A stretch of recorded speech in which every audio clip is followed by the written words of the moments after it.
Dobar dan, ja sam Andrej, dobrodošli u Zmajsku pivovaru. Danas ću vam pričati o kućnom pivarstvu.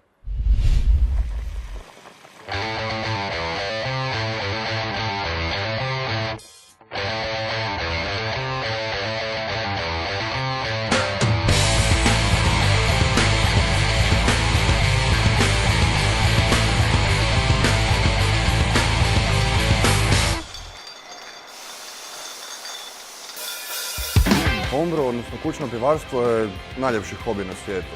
Tako je krenula i Zmajska pivovara. Često se kuhanje piva kod kuće, odnosno homebrew, doživljava kao nešto fantastično, nemoguće, nešto što se događa iza ograda velikih pivovara, ali pivo se može napraviti vrlo jednostavno kod kuće.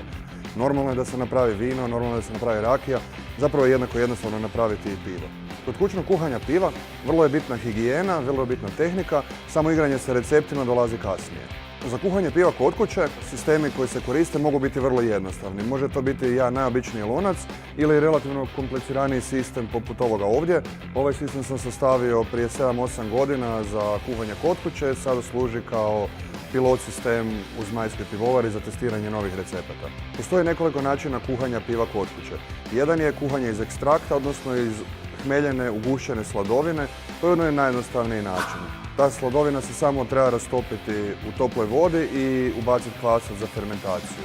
Malo kompliciraniji način koji traži malo više opreme je brew in a bag, odnosno kuhanje piva u vreći, ili all grain brewing, odnosno kuhanje piva iz zrnja, za koji je potreban ovakav sistem ili nešto slično.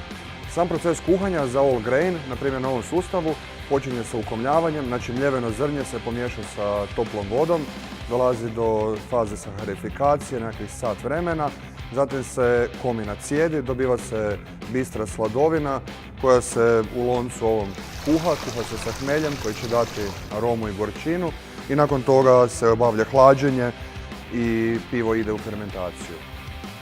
2002. godine kad sam krenuo sa kućnim kuhanjem piva, nisam poznavao gotovo nikoga ko se time bavi. Zbog toga sam 2007. pokrenuo forum Pivarstvo Info na kojem su se počeli okupljati kućni pivari. Kako je rastao broj ljudi na forumu, počeli smo se družiti uživo, isprobavali smo međusobno piva, šerali smo recepte, dijelili saznanja i iskustva.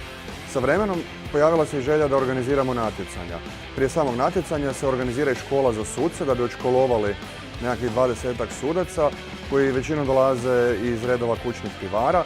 To su ljudi sa iskustvom i istančanim okusom za pivo. Kod samog natjecanja i samog suđenja nije bitno toliko pobijediti, bitno je da se sudjeluje, da pivo bude ocijenjeno, zbog toga što uz samu ocjenu koja je bodovna dolazi i opisni dio koji najčešće sadržava savjete kako poboljšati pivo.